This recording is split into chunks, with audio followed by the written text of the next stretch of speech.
Bonjour, je suis Hélène Frébourg, je suis la créatrice de ce podcast Mieux vivre avec la fibromyalgie, mieux vivre avec la maladie chronique. Je suis malade depuis plus de 25 ans. Alors j'ai traversé tous les hauts et les bas de la fibromyalgie, tout ce labyrinthe dans le brouillard. J'ai changé tout mon écosystème de vie et petit à petit, je retrouve le soleil et les couleurs de la gourmandise de la vie. Alors je souhaite partager mon témoignage de malade et faire savoir qu'on peut mieux vivre avec la fibromyalgie, mieux vivre avec la maladie chronique. J'ai écrit un livre pour témoigner sur mon parcours de malade, de l'intime à l'universel. Et dans cette saison 1 du podcast, je viens vous partager les 21 chapitres de mon livre. Allez zou, roule ma poule!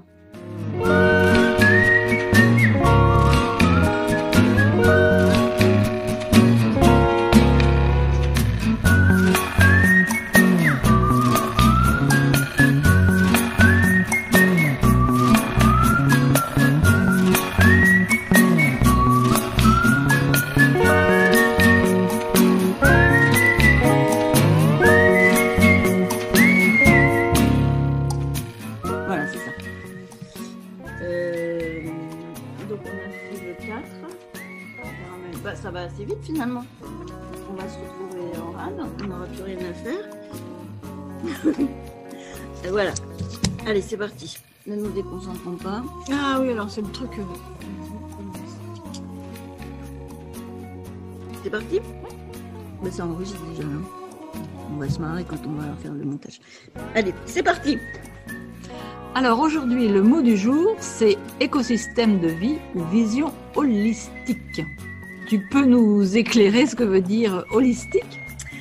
Alors, la vision holistique de l'être humain tient compte de ses dimensions physiques, mentales, émotionnelles, familiales, sociales, culturelles et spirituelles. Et puis, il y a la médecine holistique. C'est une pratique visant à traiter la personne de façon globale et non pas seulement la partie affectée par les symptômes. Donc, en fait, il s'agit de voir l'ensemble de l'écosystème de vie de la personne, les différentes facettes, les domaines de vie, etc. Ça revient à faire le lien entre le corps, le mental, les émotions et aussi le spirituel. Mais tout ça en lien avec l'environnement de notre vie. Bref, c'est une vision d'écosystème et c'est pas ce fameux bouton on-off, médicament bleu sur symptômes bleus et tu vois, le truc classique, quoi. Alors si j'ai bien suivi un peu ton parcours, est-ce que tu peux revenir sur ton super médecin qui a pensé, tu as pensé écosystème et holistique? Alors, effectivement, en 2002, j'ai été diagnostiquée, point. Et il ne s'est pas passé grand-chose d'autre après. Et puis finalement, j'ai fini par trouver en 2007, donc 5 ans plus tard, un super médecin. J'étais à Bordeaux à cette époque-là. Et elle avait vraiment une pensée holistique. C'est-à-dire que elle voyait ma personnalité dans son ensemble et elle a dénoué une pelote super emmêlée. Elle a commencé, son premier boulot, en fait, ça a été sur l'alimentaire. Elle m'a amené à supprimer le gluten, le lactose, etc., pour faire beaucoup d'autres choses, pour faire baisser l'inflammation et déjà franchir un premier cap. Et là, c'était un premier cap du moins pire. Et puis moi, avec elle, j'ai vraiment développé une vision intuitive, alors que je suis plutôt une fille très, très mentale. Là, j'ai senti qu'il fallait vraiment refuser les médicaments, refuser beaucoup, beaucoup de choses, dans le sens où il fallait que j'aille chercher mes solutions. Alors, ce super médecin à Bordeaux a été, elle aussi, un petit peu hors norme, et elle m'a envoyée chez des alternatifs, etc. Et puis moi, j'ai cherché toute seule. Donc, en fait, j'ai expérimenté beaucoup de choses. J'ai rencontré différents types de thérapeutes, des exceptionnels comme des vraiment pas adaptés. Et puis, chemin faisant, j'ai révisé mon mode de vie et j'ai changé très profondément beaucoup de choses, en commençant par l'alimentation. Et puis, petit à petit, mon rapport au temps, à l'environnement, et puis finalement, mon regard sur la vie. C'est ce que tu appelles mieux vivre avec ta maladie, c'est ça? Voilà, c'est ça. Mon idée, c'est qu'on est sur une maladie chronique. Donc, chronique, ça veut dire chronique. Mais il faut vivre et autant mieux vivre avec, quoi, en fait. Donc, moi, ma théorie sur la question, c'est qu'il faut avoir une certaine autonomie. Et finalement, j'ai consulté beaucoup de soignants classiques ou alternatifs. Tu vois, déjà, ces deux appellations-là, ça ouvre beaucoup de portes. Mais bon, j'aime pas trop parler de ça, mais je dois avouer quand même que je suis ce qu'on appelle surdoué, zèbre, au potentiel, tout ça. Bon, j'aime pas tous ces mots-là, mais ça veut dire que concrètement, on a un cerveau qui est câblé différemment. Et ce câblage m'a vraiment beaucoup aidé en fait à y voir clair dans mes fibromyalgies parce que j'ai emmagasiné énormément d'expériences et d'informations et puis j'ai tissé dans ma tête tout un schéma, tu vois, tout un écosystème. Si tu ne peux pas savoir tout ce qu'il y a dans ma tête, c'est invraisemblable. Je mouline tout ça.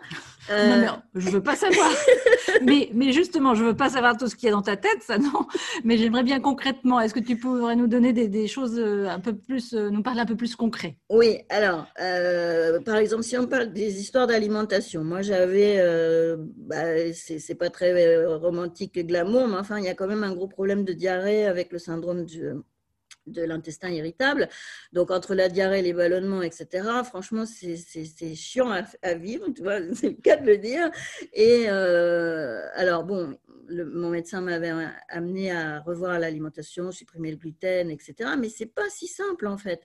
Donc, je me suis retrouvée à me construire tout un dispositif d'un super cahier de notes, mais avec des critères, enfin, beaucoup de critères, y compris les émotions, y compris les situations. Tu vois, ça va au-delà du carnet de diététique. C'est vraiment une approche holistique avec tous les différents trucs. Et le secret, je crois, et c'est là que mon cerveau câblé différemment m'a beaucoup aidé. En fait, le secret, c'est d'extirper les corrélations. Et je peux te dire que c'est un boulot que je fais encore. Tu vois, la semaine dernière, je suis allée voir quelqu'un. Hop, j'ai eu une diarrhée et franchement, ça va bien. Là, j'ai plus de ces problèmes-là. Et comme par hasard, dans cette situation-là, ça revient. Donc là, aujourd'hui, ça me fait rigoler, quoi, parce que c'est gros comme une maison. Mais quand on est tout emmêlé dans un bazar pas possible, faire ces corrélations, c'est très, très compliqué. Mais la clé réside dans ça. Et je crois que maintenant, je peux développer une méthode avec ça. Donc, ça revient un peu sur le travail du coaching où on essaie de travailler pour acquérir une plus grande autonomie, une meilleure connaissance de soi et avoir ce regard un peu distancié par rapport à ce qu'on vit, par rapport à ses émotions. Effectivement, je crois qu'il faut à la fois beaucoup se regarder et s'analyser pour faire ces corrélations-là et essayer de comprendre. Parce que finalement, ça met le doigt sur l'histoire de l'autonomie. Et ça, si tu me branches là-dessus, on n'est pas sorti parce que c'est vraiment ça qui m'anime. Et tu sais bien que finalement, j'ai fait le bouquin, c'est pour ça.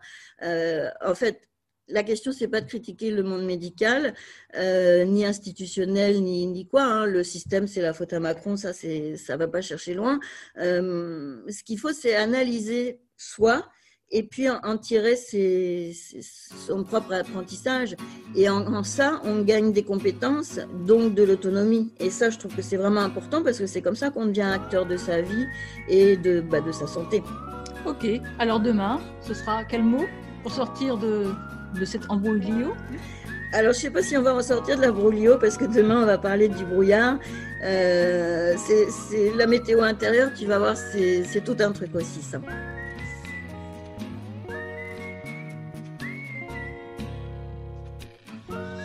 Hop.